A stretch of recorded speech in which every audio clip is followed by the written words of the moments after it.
daytime duty? Yeah. Well, not that yet. She had a massive stroke sometime between yesterday when she got out of work and today about 3. Yeah, a couple of sisters.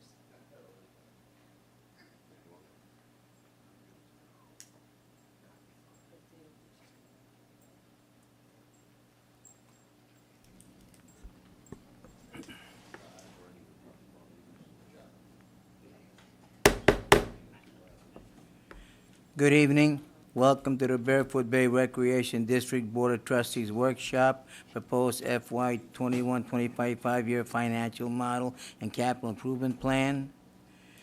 Please stand for the Pledge of Allegiance led by Mr. Roger Compton.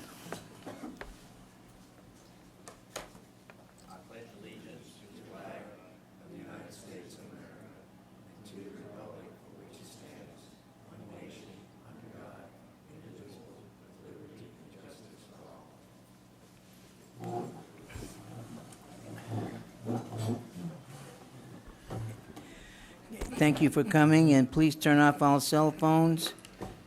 Mr. Roger Compton, would you please do the roll call? Yes, Chairman Klosky, are you here? Present. Trustee Henderson, are you here? Yes. Trustee MAINO? Yes. Trustee Compton's here. Trustee Loveland? Yes. And with us tonight, we have John Coffey, our district manager. We have Stephanie Brown, our district clerk. We have Charles Henley, our finance manager. We have Ernie CRUZ, our golf manager. Matt Getz, our property services manager. Kathy Mendez, our food and beverage manager. And lastly, but not least, our HR manager and code enforcement manager, Rich Armington. We have a quorum. Thank you very much. What we are here right now is to discuss the 5-year financial model and capital improvement plan. And John, we turn that over to you. Mr. Chairman, trustees, residents gathered here and at home, those gathered here, copies of what the trustees have is over on the table. There's 2 documents. One is the spreadsheet, which is the financial model and 5-year plan, and the other is the narrative supplement. A lot of places do 5-year plans, and while 5-year plans are good, if it's not tied to revenues, it can often become a wish list. While complicated and complex, this document allows the trustees to make changes in real time. I will scroll through what's on many pages in hard copy, but for an example, one of the features that this provides, and this line right here is ending fund balance for each year. This line right here is monthly assessment. If someone wanted to keep the assessment at $66 for the 5-year period, the key thing right here, at the end of the 5 years, my recommended plan has $1.8 million in the bank. If you change the plan to $66 a year and you don't make any changes to the projects, you see we end up with $500,000 in the hole. Mr. Klosky's good at roulette, but I'm not sure he could cover that for us over the 5 years. So that's an example of anything that can be changed, and you can see the differences in real time. Another example is the golf membership increase that has been planned for previous years. If that's taken out, you see you go from 1.8 to 1.7 at the end of the 5 years. So another feature is the projects themselves can be taken out of funding.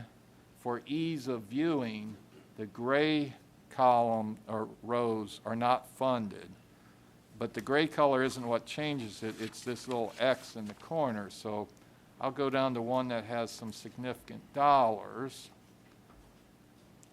The lounge project. What page are you on? I don't have the pages in front of me. If I take the X out of that, and we go back up to see how much money we have in the bank, we have $2.9 million. So that's an example of how the board, if they wish to run some scenarios or modify this, can see the results in real time versus the traditional way of having multiple meetings to see proposals. And likewise, you could take, go down a little further, you could take golf course projects like the irrigation and move them both up and then roll up and see your fund balance. The district has a minimum fund balance policy of 20%, and this plan is in compliant with it. The 2 years that you're the closest is FY22 and the end of this year. If there's any questions of myself or my leadership team, we're here to answer them. And like I say, anybody can throw out any scenarios. We can make some quick adjustments and see the impact. I'll have audience participate. Anybody want to come to the podium and speak?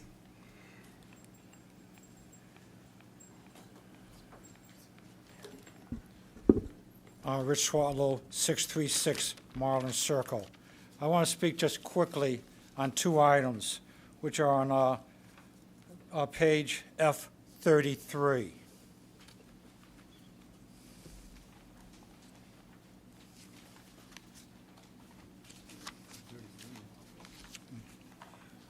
Oh, that, I mean this one. He's talking about this here.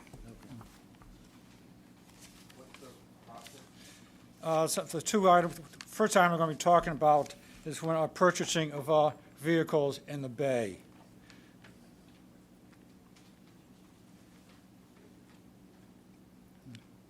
When I buy a vehicle, I plan to keep it for 10 years. The month after I buy it, I put money aside, so 10 years down the road, I know the money is there to pay for it.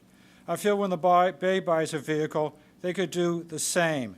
Know how many years they will use it and put the appropriate money aside each year to be able to have it there for replacement. Instead of just having it in thing, all of a sudden this year we need $26,000, that when we buy a truck and we figure we're going to keep that truck for 10 years, the month afterwards we should figure in our budget for 10 years to put that money aside. So 10 years when we get rid of that truck, the money is there that's been untouched for 10 years to purchase. We don't have to try to find it. And the second item I'd like to talk about is also on 33 is the portable bathroom trailer or the tennis court. Several years ago, an attempt was made to construct a full-time bathroom facility by the tennis courts. The residents of the Bay voted not to build it, partially because an exact cost could not be put on it due to a legal regulation that the Bay had to follow, and because residents felt healthy tennis players could walk to Building A. At that location, we now have pickleball courts, mini golf, a children's playground, basketball, fishing dock, paddleball, and miniature golf, along with outside activities like our lakeside facility. This area is not a construction site. We should rethink the construction of a permanent bathroom at this location. Also, if we are considering adding fines to our DOR, which residents would have to vote on, the DOR and the bathroom construction could be put on the same ballot and save money on mailing cost. I just feel the Bay is better than just having a plastic or a portable bathroom at that location. We've got so many activities over there used by so many people. I think a permanent bathroom is now appropriate for that location. You know, we're a nice area. We should have the best facilities that we can afford for our residents. Thank you. Thank you. Jack? Jack Reddy, 806 Tamarind Circle. In reading the summary pages of the documents, it appears you folks will be considering a modest increase in our assessment fee. I would caution that the new trustees and the old trustees review the documents put together by Steve Diana and hopefully passed on to Cliff Reppinger and John Coffey to protect ourselves against the one person in Barefoot Bay who wrangles every time we have a price increase and does not want to pay any taxes at all, and reports to Mr. John Chubaya. We were able to neutralize that situation last season, and I just hope that Cliff and John kept those notes so that when we, and I agree with the modest increase, when we do that, we have our ducks in a row to defend against the one resident of Barefoot Bay and Mr. Tobiah. In that same vein, at Tuesday night's meeting, we learned that 77% of our folks have paid their taxes, which included our assessment. This is an important item to stay within our documents, within our rules and regulations, to continue to keep the assessment as a below-the-line tax payment, because we generate at least 99% of the taxes being paid. So I would direct the new trustees, those current trustees, to keep this in mind. Both of these things are tied together. One other item, or two other items, please. At the November or December meeting, we learned that golf is the economic engine that keeps Barefoot Bay alive. And if that economic engine is so important and it continues to lose $250,000 each year, can we allocate some maintenance money for Matt Getz and Ernie to lift up the hood on that engine and see if there's any spark plugs missing? Maybe we can fix it that way. One last thing, gentlemen and ladies, there are 5 good basketball games on tonight. Okay, I move we adjourn. Yes, Dave Wheaton, 1477 Barefoot Circle. Unlike everything else on this sheets that cost us money, I would like to propose that we put it somewhere in the 5-year plan to use the 17 acres that we have and turn it into a motorhome parking lot. Right now, from what I've been told, we have at least 30 people waiting on the waiting list for parking spots. It's the only thing in the bay that makes money, so I think we should put some money into making even more money and use that 17 acres. Thank you. Anyone else? No? Can I ask a question? What 17 acres is he talking about? Where's that? It's the land down off of East Lake. I can get a map and show. Well, you. that's okay. It's off of what? East Lake? East Lake, just. Okay, trustees,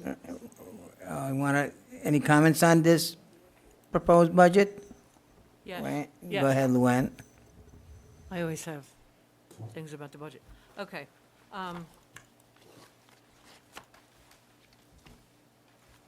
You want me to tell you what page? Am I here? Are you there? Hello? Hello? I don't think that we need a 2.5 increase in food and beverage. I think that it's gone up enough in the last couple of years. I don't think we need that. And the 10% for the golf course, I originally thought we didn't need any. But, what? 4. There's 2.5% for food and beverage that I don't think we need, and the 10% for golf. I originally thought we actually didn't need it, but I could go 5%. I think 10% is too much.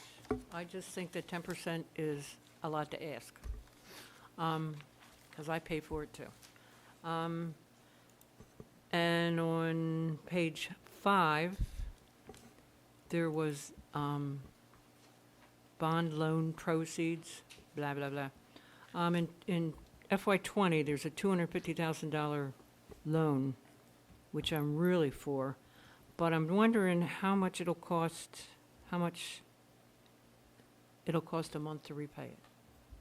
Or how much, it says 3 months in FY20, 12 and 21, and, I mean, how much is it going to, you know?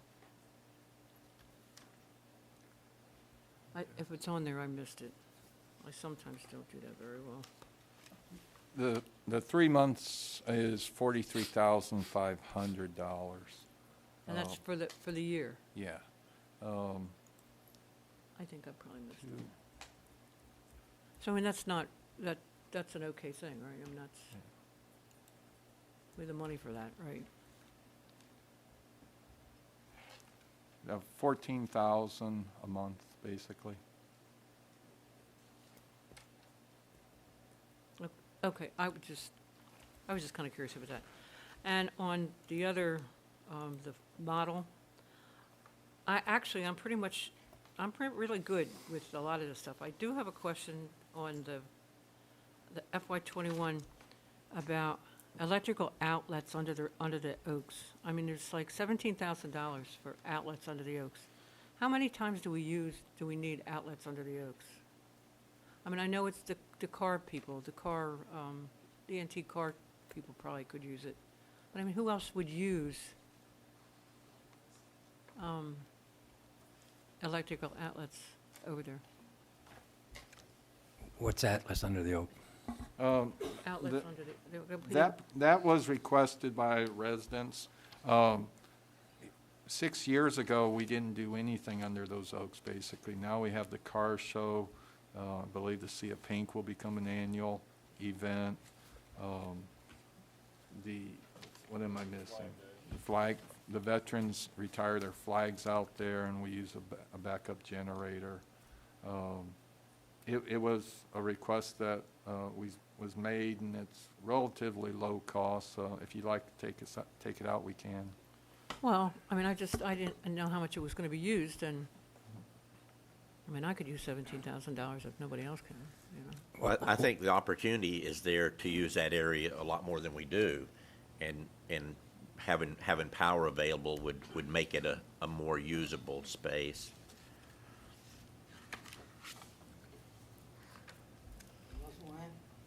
No, I was thinking. Somebody else talk. I'll think about it.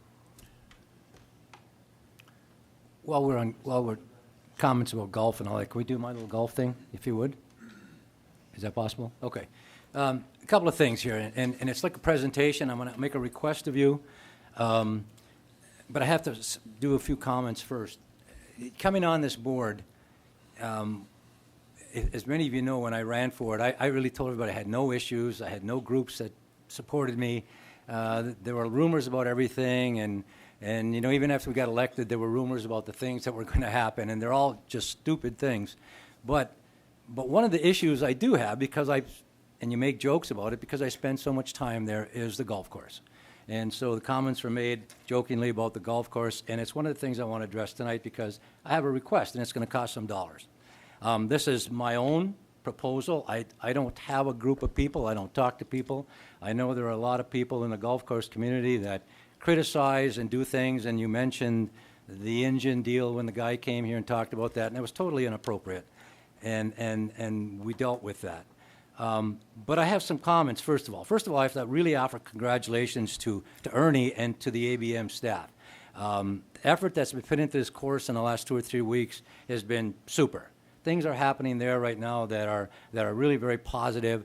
As most of you know, we lost our course superintendent, I think his title was, right, a few weeks ago. And since then, the guy's been on, who I believe is a regional manager for ABM. I think he's a regional manager. And I think his name is Bill Steiger, something like that. And he's been overseeing things. And I don't approach staff about anything, but we were playing the other day, and the guy was there, and they had some big There were people everywhere doing everything. And he stopped there and he asked us how we're doing, and I said, listen, I want to introduce myself and blah, blah, blah, blah, blah, and told him who I was. And the guy is so positive, it was really, really refreshing. I mean, his comments to me, and I wrote it down, he said, you tell anyone and everyone, we're going to right this ship. This course is going to be in the best shape it's ever been in. Tell everybody the buoys are out, the ship is upright, and we're sailing full scale ahead. And I thought, wow, that's really positive. I mean, the guy's really, he said, the new guy's coming on in a few weeks, and he said everything is working out right. Having said that, they're doing a lot of work on the course, a lot of work, sand traps, fairway traps. It's going to take a while before you really can play those traps. It's got to sink in and compact and stuff, but it's very positive. They're doing the lake bank restoration. I'm sure that's a very positive thing, and it's a good thing. It was done by a different board. I wasn't here. It probably has a lot of value, and I'm not against it at all, but it's $104,000, but it really has nothing to do with the playability of that course. And that's the concern that I talked about when I first came on the first budget hearing back in December or whatever it is. The other thing is, to the credit of Ernie and to the ABM people, we have greens that are really coming in, that are going to be more than adequate, and I'm glad a lot of my golfing friends are on here today, because they're going to be more than adequate for the type of course that we have and that we pay for and that we play. They're going to be adequate. Having said that, there are 4 greens on this course that are absolutely horrendous, that are just terrible. They're almost unplayable. They've been that way. It's not a blame game for anyone. I don't blame ABM. I don't blame Ernie. It's nothing like that. It's just that as you go back and research this, we've known that these greens have been bad for years, whether it's the contour of the greens, the drainage of the greens, whatever's on the top of the greens, the way it was put on. Whatever the reason, those greens are bad. So let me just give you a couple things here. If you take a look at, if you go on, where's 506, John, the first one? I think it was, if you went in, if you go on, well, let me, you all can hear me anyway, can't you? Sure you can. I'm going to get up. Is that all right? I'm used to doing these things, making presentations. If you get up and look, and you take a look at this green, and it's hard to tell. See this green right here? That's a nice green. See this green right? Oh, did I lose it? Or I can top it up more. Oh, okay. Just leave them up, and okay, you got it. So go to the next one if you can. And just leave them up there, and I'll just leave them all up. Okay. Look at this one. It's a good green. You look at this one here. This is one of our greens. This is not. This is Sebastian. Look at this green right here. This is Sebastian. Look at this green right here. This is one of our greens. Very playable. Look at this green here. That's playable.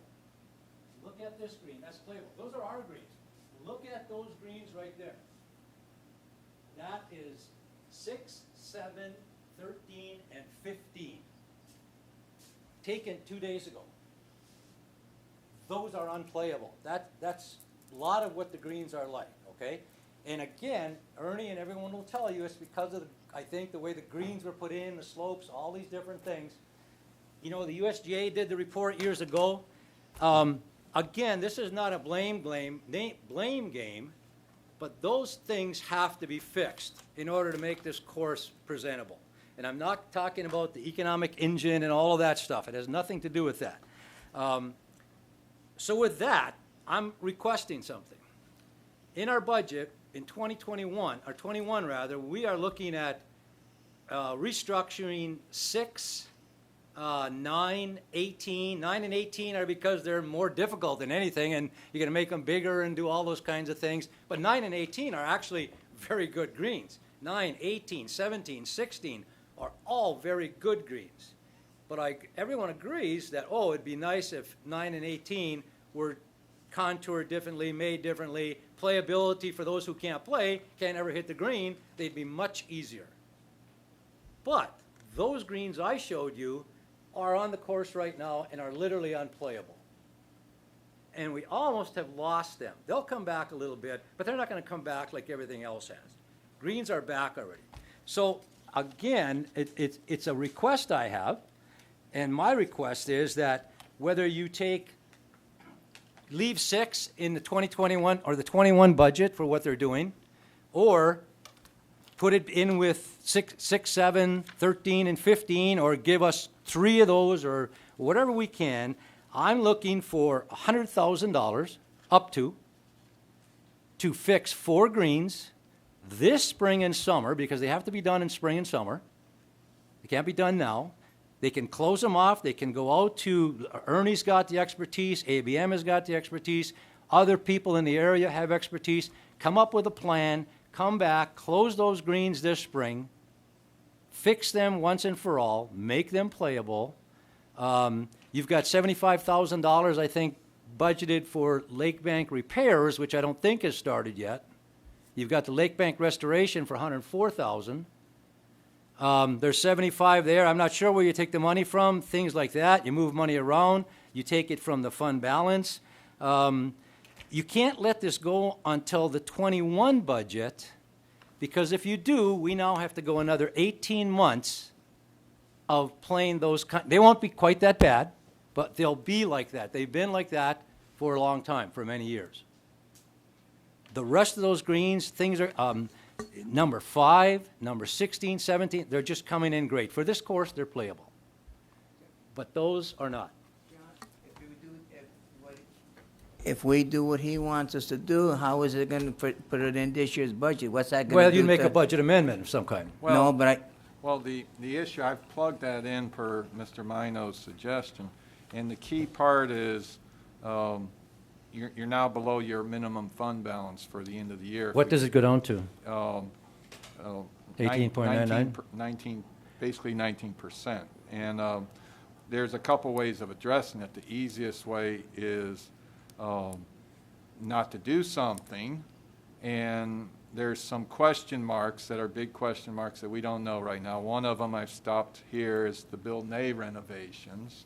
We'll find out before June what that number is, but that's why I had put in a short-term loan, because, you know, nobody really knows what that number is going to be. There's very few things I lowered. I don't want, though, John, I don't mean to interrupt, but I don't want to stop something as important as Building A in any way, though, Yeah. to take away from that. That's not the intent at all. Can we go back to the bank restoration? We've got $75,000 in bank restorations That's for for this repair, year. yeah. And I think what you're saying is, do we really need that? And maybe Ernie would be the one to tell us. And we're doing the $104,000 bank restoration now, but there's a separate one for $75,000 for bank repair. So if you take that one out, like I just did, that gets you most of the way back. Can I ask a question of Ernie? I mean, are we allowed to do that? Back there, Yeah, you can so go ahead. you're just Ernie, the way I understand it, right now, greens, if you were to do a complete green, not ours, but just if you looked up at somewhere and said, how much does it cost to redo a green? They're talking about what, $10, $11 a square foot? So you're talking $25,000 to $30,000 for a complete green, right? Yeah, matter of fact, I have a proposal for redoing our practice green, which is $27,000 Okay. or something. But I just want you to consider that you might want to consider discussing irrigation before you get into greens, because if you don't fix irrigation, Oh, I'm talking about fixing everything, though, dealing with the greens. I don't care if you have to bulldoze the things down and redo it. I'm talking about fixing them once and for all, so that we have different greens in those. And if we can't do all 4, leave 6 for next year, and do 7, 13, and 15 if we can't have the money. I don't want to piecemeal it. I don't want to piecemeal it and put something on there that's not the right fix. I understand, and I agree with everything you've talked about the reason why these greens are and what the USGA report was. But the USGA report, I believe, was in 2012. 14, I think. 14, whatever. Okay, so we're still going on 5 or 6 years here of that report. You know, we got to get those greens fixed. Again, I'm done, anyway. Let me ask another question then, maybe for Ernie and you too, Mike. If the irrigation is part of the problem, will redoing the greens remedy the bad green situation on those greens? If the irrigation's not right to them. Irrigation has to be first, doesn't it? Well, It would seem to me that way. That's what I'm asking. And Ernie can answer too, but yeah, and just let me make sure you understand, I am not an agronomist, and I don't understand how you build them, and I don't even want to know how you build them, and I'm not about to tell anybody what they have to do. I'm simply proposing this as something like if I looked at a truck and the tire was flat, and I went to John and I said, you know what, John, you got to change the tire on that truck. I have no idea how to change a tire, but it's got to be done. And that's my point. So I don't know about that. I don't know how you do it. I just know it needs to be done. Are we better off to fast track the irrigation problem and try to get that done quicker and then redo the greens? Well, again, I don't know how the two differ. You know, you have to do irrigation under the greens itself, et cetera. But my point is, whatever we do, you can't let this go until you would do it again the following summer, because you're going 18 more months. And that's just, you just have to do something, whatever it is. And I don't know what it is. I leave that to the experts. I leave that to Ernie and ABM and all these people to go out and come back and say, okay, you directed us to do this. Here's what we can do. Here's how we can fix the whole problem. This is how much it's going to cost. And then we say yes or no. Ernie, if you do the irrigation first, will that remedy some of the greens or not? It's a two-phase thing. First and foremost, water is the lifeblood of the golf course. More importantly, water management. Right. And right now, we can't manage the water with the irrigation system we have. We're basically running around, flipping switches by hand, moving down, flipping more switches by hand and everything, because we have our system was installed in 2003. I know we have in the plans to fix the irrigation system and all that. All I'm saying is that part of the green issues that are happening right now is in part because of two factors: the design of the greens and then the water management of those greens.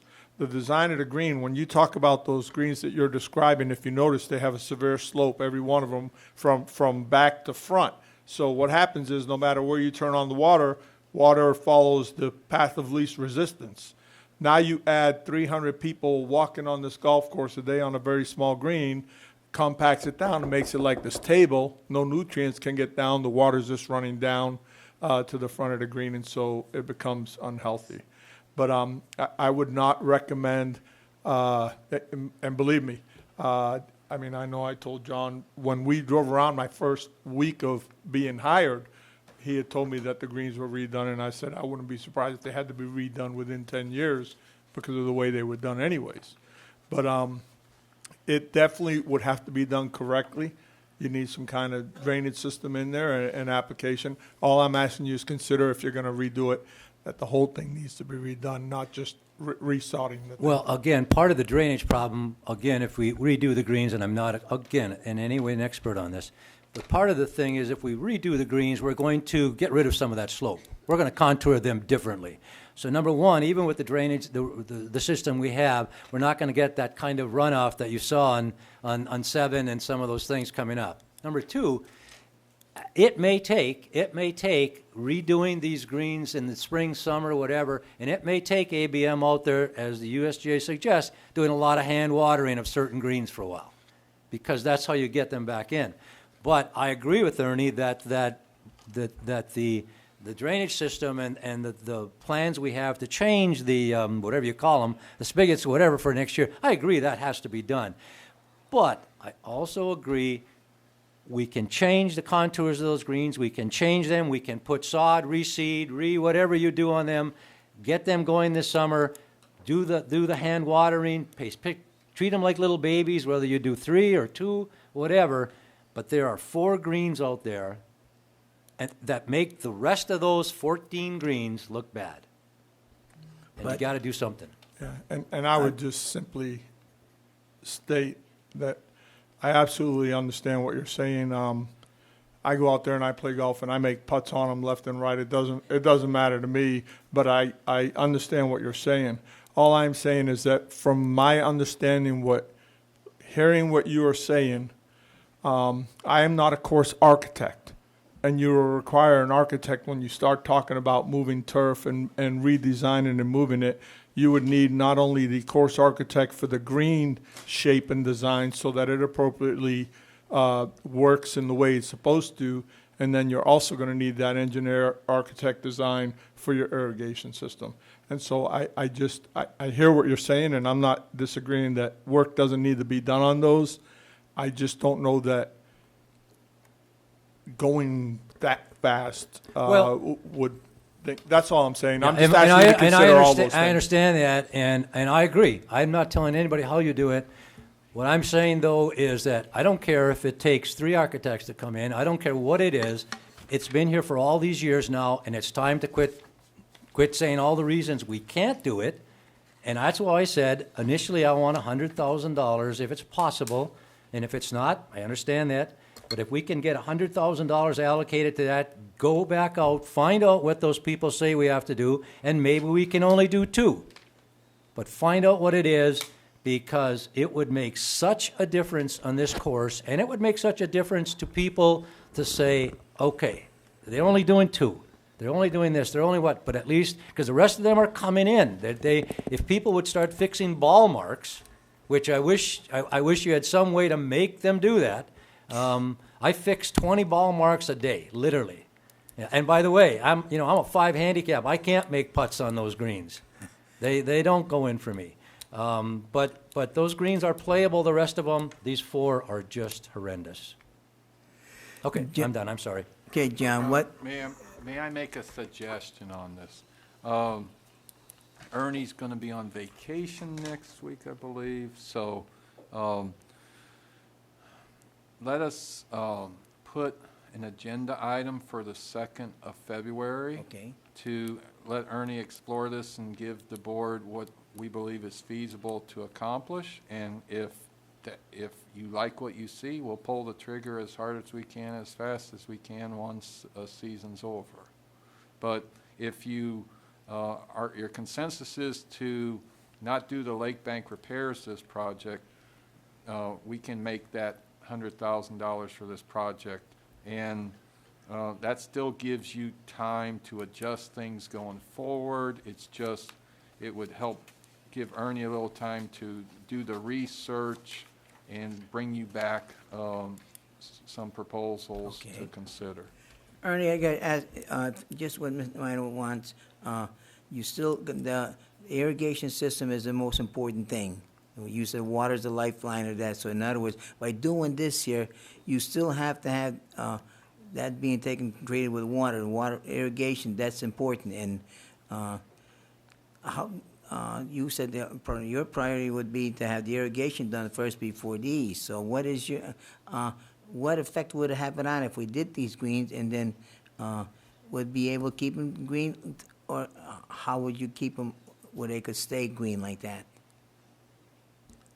Well, in the process, we would fix the irrigation in those spots. Okay. But when you bring in that irrigation system, you're really not talking about the entire irrigation system. So when you do go to do the irrigation system and you bring in your designer and engineer to do the overall golf course irrigation system, that engineer might have to move some stuff around and everything. So it's not a problem. It could be done, obviously, because right now it's just a matter of moving. If we were to do it right now, it's a matter of moving heads, but it would still require the correct location. But if you did those greens, that wouldn't affect the greens after you're doing moving around the irrigation system with how the heads and all that. That wouldn't have no effect on the greens, would it? Well, what he's talking. I don't. Like I said, I don't know much about it, so I don't think. No, they're two independent systems. The irrigation is nothing more than the water, and as long as I can get the water to the green, we'll be fine. See, what he's talking about, right now the way it is, when you water this, the water goes like this. Okay. So we're going to redo the greens, and let's say they're like this. The water's now not going to run all right, out. okay, I That's see what you're talking okay. about. All right, You need to I keep understand water what on you- the greens, keep them Yeah, going. okay, and, so you know. Right. the greens will be corrected before anything That's else what you is. need to do, Okay. exactly. All right, that's fine with me. Okay, we'll bring that back for the agenda. And let me ask Ernie another question. for the past few years, we've talked about our declining membership at the golf course, and I see that we expect it to go up some in 2020 a little bit. That's good news.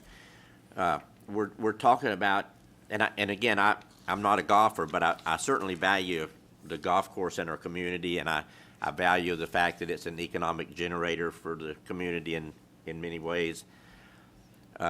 My question, though, is we're going to spend some hundreds of thousands of dollars in bank restorations, or we already have, green repairs, new irrigation systems.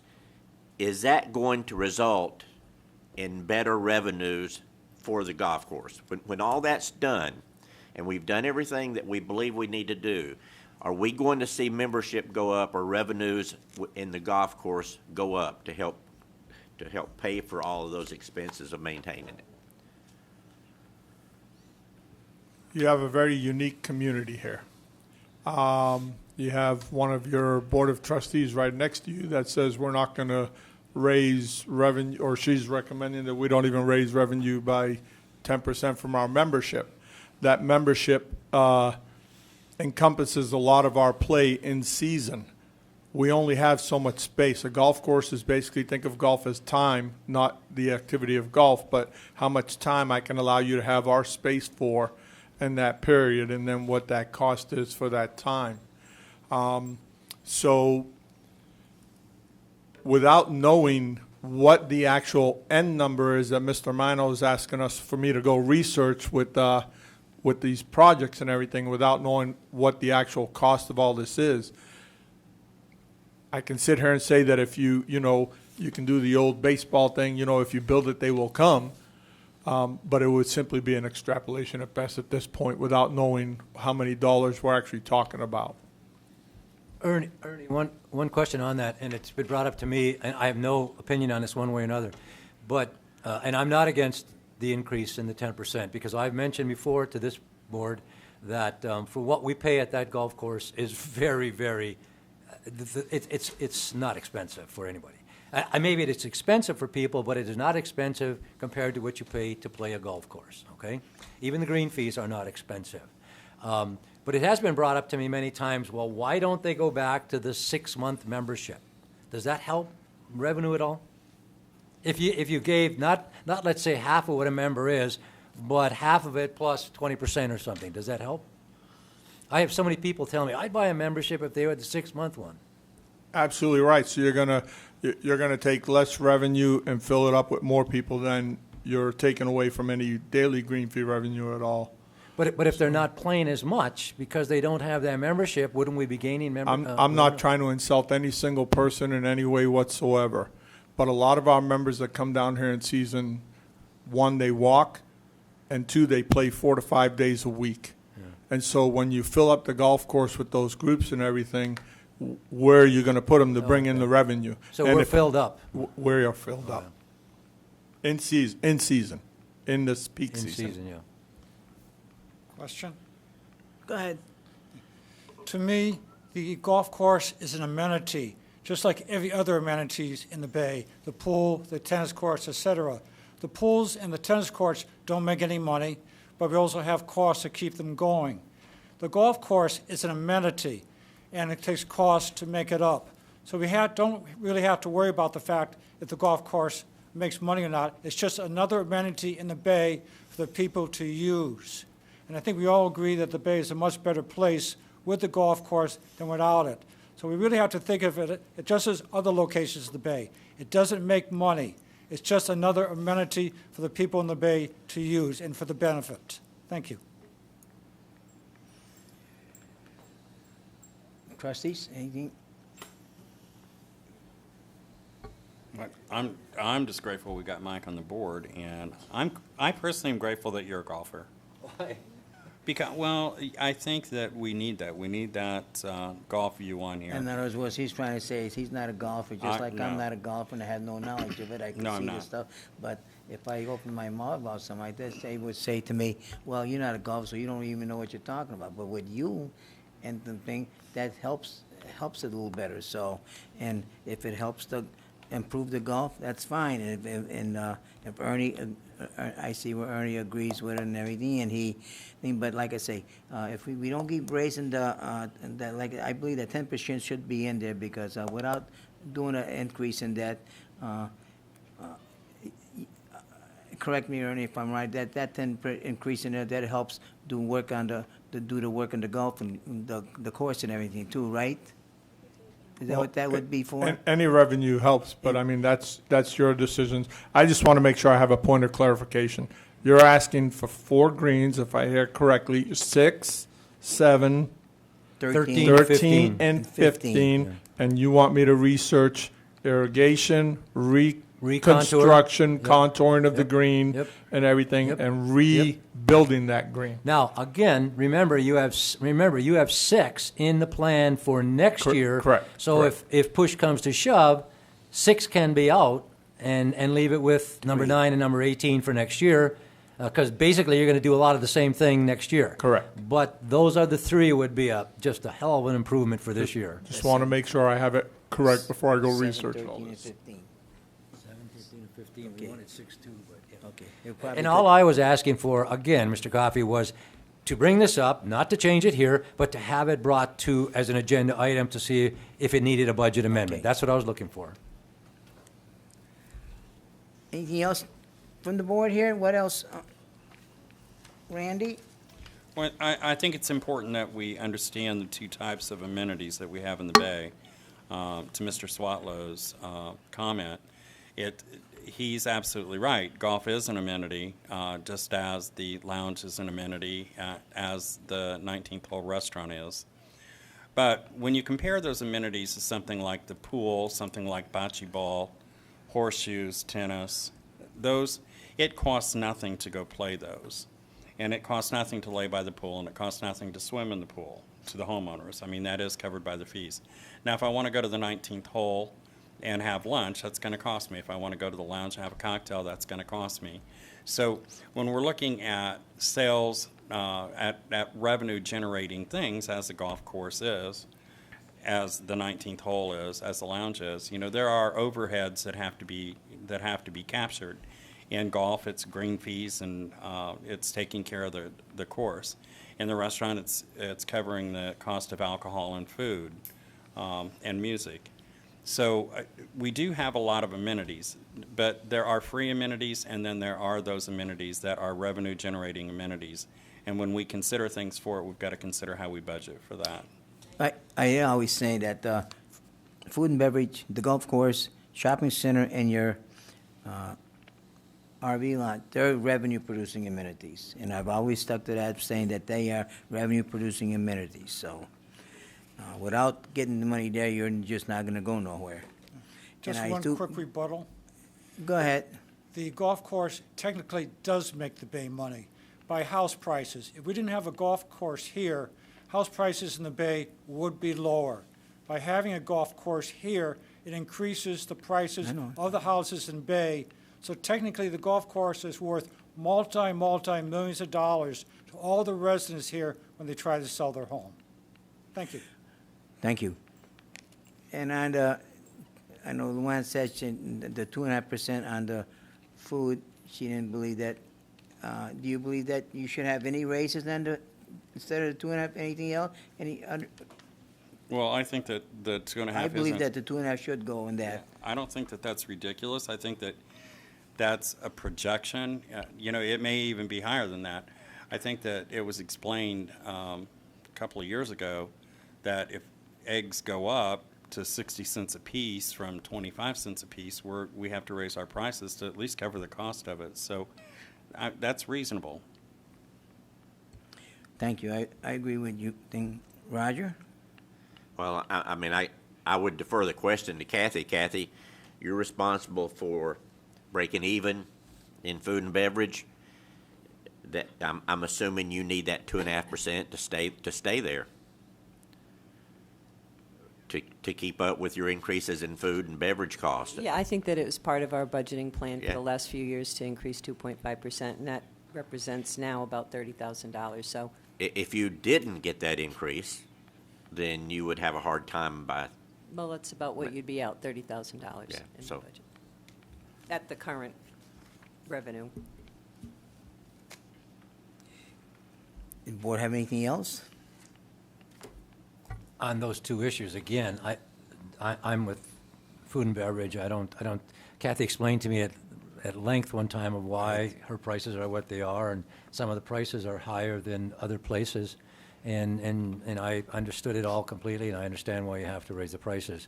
As far as the golf course, the 10% membership, I talked about that a little bit. I don't know everybody. I don't go out there and talk to people about these Right, kinds of right. things before I come here, but I don't know of anyone out there that's going to complain about the golf course membership going up again a little bit. It just isn't that high. You don't think people are going to complain about 10% increase? No. Good luck with that.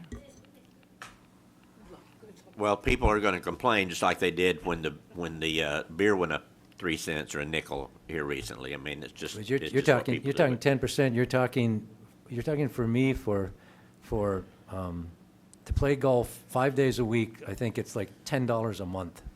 More? Yeah, So that, I think I pay like $100. What do I pay, Ernie? 105 or something for my cart and membership. For a renewal membership, it's $612 Yeah. a year, so if you had 10%. Yeah, you're $6, and my For- cart is for- 500 or something. Well, 400. but trail, we're not talking about increasing That's trail right. You're not fees. raising that. So we're only you're talking membership. $6 a month. I mean, And you one know, that's thing, one Manhattan, as I said. So. one thing viewers at home who don't watch golf need to remember is we do have an option for the golfers that they can pay on a monthly basis versus all at one time.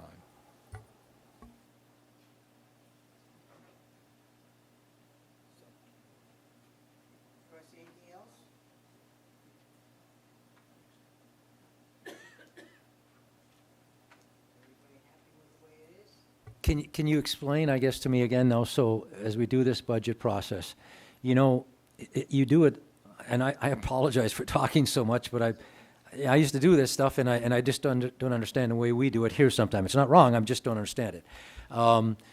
So you have these meetings, we talk about the different things you want to put in, and yes, no, and whatever. I used to start out saying, you know, I had this much money, this is what my set costs were, this is what I got left, now what am I going to do with it? But I know you're talking a 5-year plan, not just a wish list. So where do you go from here now? Very good question. We have about 50 new homeowners a month, so not the only one questioning that. The department managers are currently working on their FY21 line item budgets right now. They're due in the next week or so.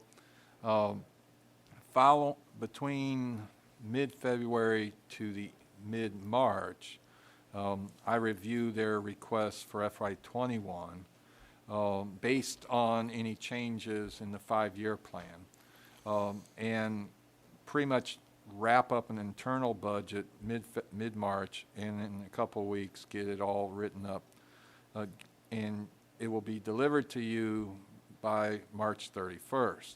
This community has an interesting deadline of April Fool's Day for a proposed budget, but I give it a day early.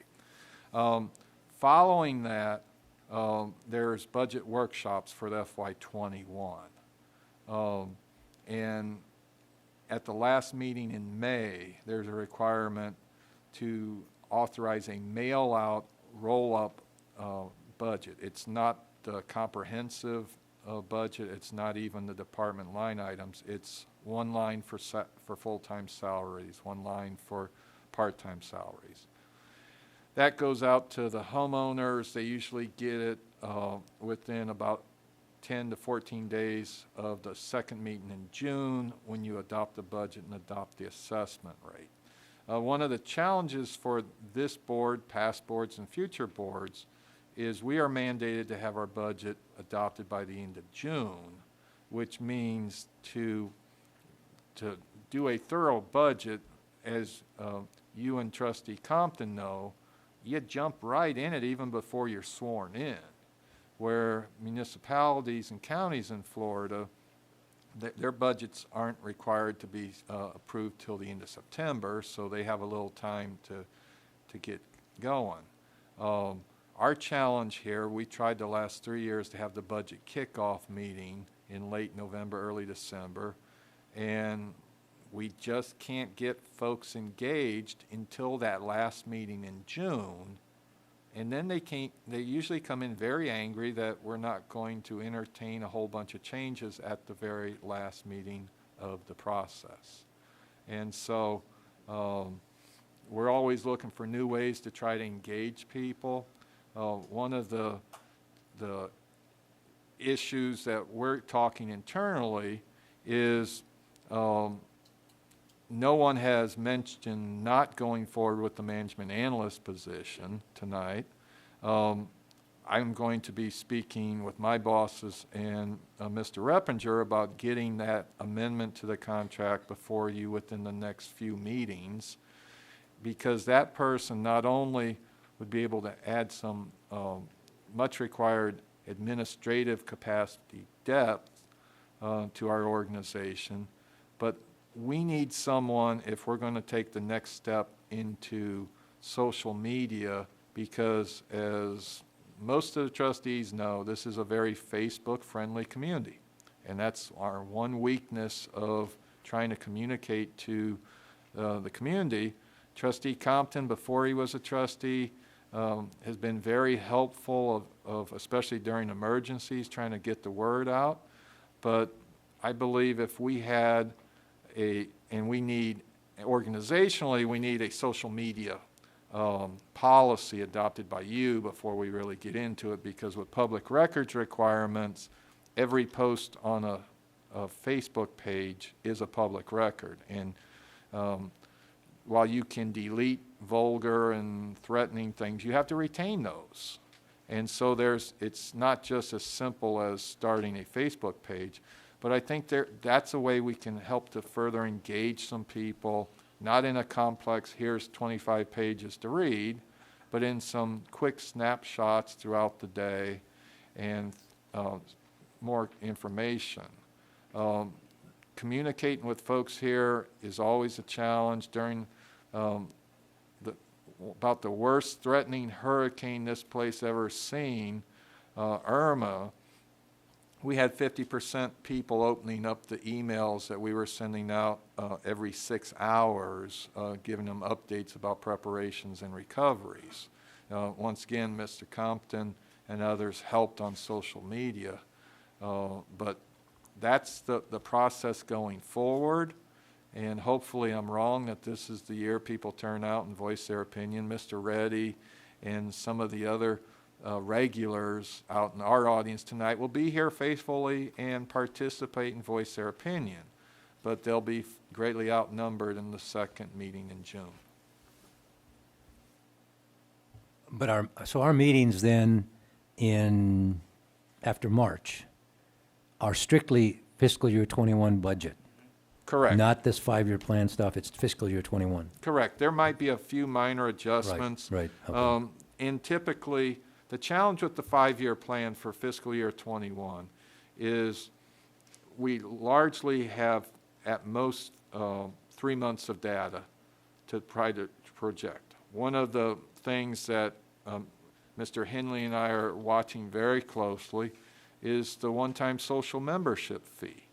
It's off significantly compared to a year ago for the first 3 months. But guest passes are about the same, and other indicators of economic well-being are very similar. Food and beverage revenue is down, but we've had a string of bad weather on special events. And so it's really mixed right now, because you would tend to expect if a localized economy was starting to sour, that you would have multiple indicators tracking a certain way. So when we give you the working draft proposed budget, that has 5 months of data to project forward, and we track things up through May, and if things start looking a different way, we're always looking to squeeze something in at the last minute, and we scrutinize it as much as we can. Did I give you your answer? Yes. Anyone else having? I guess everybody did read this 5-year plan, and everybody must be happy with it. because there ain't much change in there. You know, I read it, and I was very satisfied with it. So if there's no more discussion on any of this, I need looking for a motion to adjourn. I make a motion, we adjourn. I'll Second. second it. Meeting adjourned.